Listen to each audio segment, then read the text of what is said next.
When you walk into a business networking event where you're supposed to expand your sphere as a business strategy, what happens?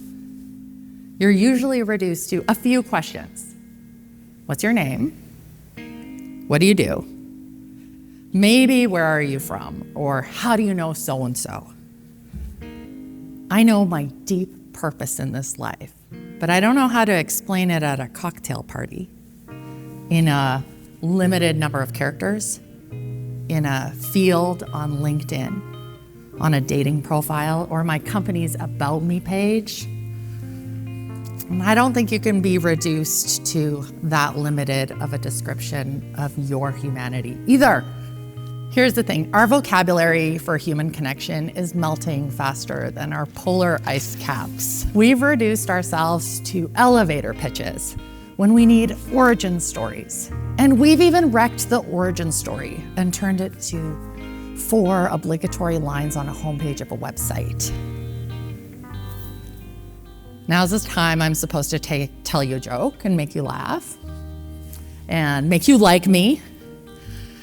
I'll tell you a vulnerable and crushing story about myself, and my comeback story is going to teach you 3 things that you can do in life and business. But I think you guys have all heard that talk before. Let's try something different. I'm going to tell you a different story. Jennifer Lebedoff had sparkling blue eyes.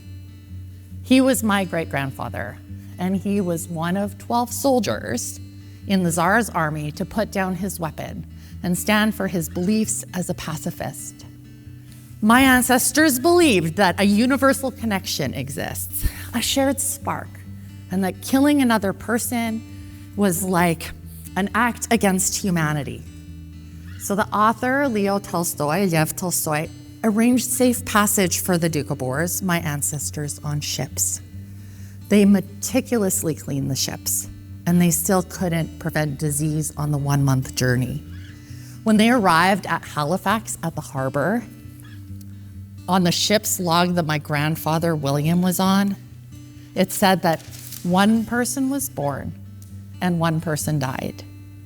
They had to quarantine in Halifax for a whole month after they arrived, and then they had to go through these steam chambers to clean their bodies of any disease before they stepped on Canadian soil. They settled in the cold prairies before moving west to the Kootenay Mountains. I imagine that the mountains must have felt a little familiar to them, like the Caucasus Mountains of Georgia.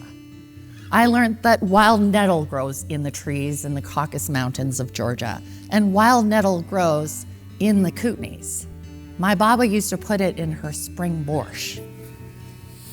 Doukhobors lived in villages. They were self-reliant, analog, multi-generational, intentional villages. And there were hardships too. Long persecuted in Russia for their beliefs, when they got to Canada, they didn't really trust government and schools. My Auntie Betty was taken away, and she lived in a tuberculosis clinic and sanitarium that was once a part of a Japanese internment camp in New Denver, BC.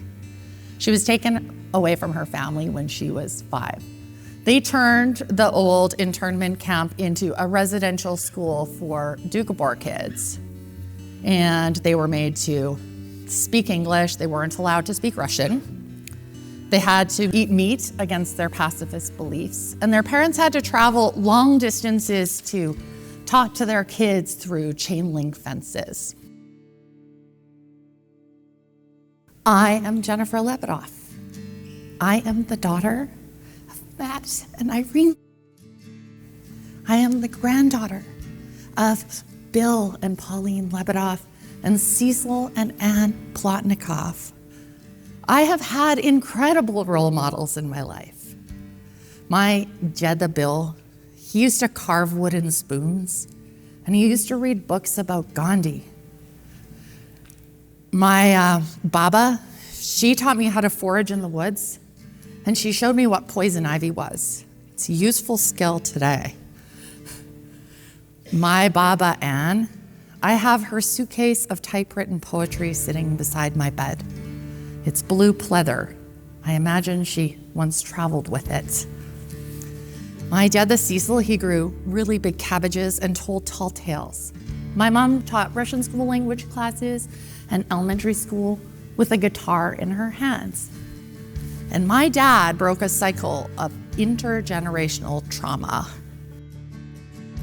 literally moving out of a cardboard box, and ended a cycle of poverty that is statistically impossible. And I watched. My upbringing forms who I am, and I've chosen which parts to embody as my legacy in this life. I lead a choir that explores our diaspora through folklore and song. When COVID affected supply chains, I went to the grocery store. I bought a few bags of potatoes and a few bags of beans, and I was certain I could survive a really long while. I found volunteer nettle in my garden, and I imagined the nettle in the mountains of Georgia, tasted my grandma's spring borscht, and hoped that I would one day visit that place and sing to those mountains too. I grow my food. I chop my wood. I oppose war in the marrow of my bones. I have my Baba Ann's really big fat right thumb. And I have Baba Pauline's really big feet. And they ground me when my ADHD fires. I have Babushka Dasha's vibrato in my voice.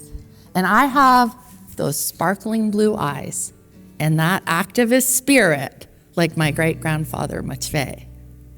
And I have a deep connection to my purpose. I'm here to bring people together. I know villages. I tend to villages in our communities, in our companies, in our nonprofits, our boards, and the greater world we share. This is threaded into the very tapestry of my being. It's a responsibility to a collective humanity. I spot hidden strengths in others, and I know how to organize those strengths. It's what I do. It's easy. When a group of people connects to a shared sense of purpose, I get this deep yes, this resonance, and I feel a sense of awe and my place in this world and what I'm supposed to do. So today, we're gonna work together. I left my longtime career in my life in the Okanagan, and it didn't make sense to a lot of people, but something was pulling me to those mountains where my ancestors lived. A short time after I arrived, I ran into a woman who was struggling with addiction. Pretty open about my own recovery. I was like, oh, you should come over and maybe we could do some yoga and meditate. And she did, and we did some yoga and we meditated and we laughed and we cried and we shared some tea. And she said, can I come back again? And I was like, sure. She said, why don't you post it in our Slocan Valley Facebook group, because maybe there's another woman sitting out here who's struggling with her addiction too. So I did that, and I don't know, 13 or so women showed up the next time.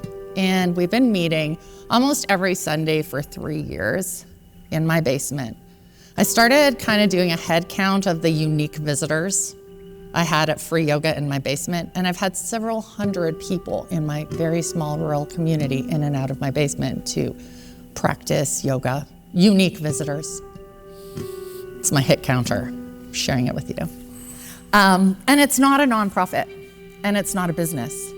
It's just a bunch of people getting together, and that's just one of my villages. But LinkedIn, it mentions corporations I've led. It mentions training I've had. It mentions boards.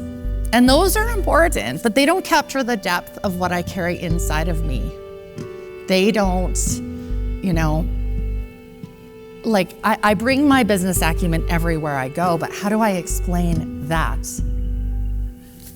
So I've taught online profiles courses to a lot of you, to many of you, and you might be surprised that I don't know how to describe myself.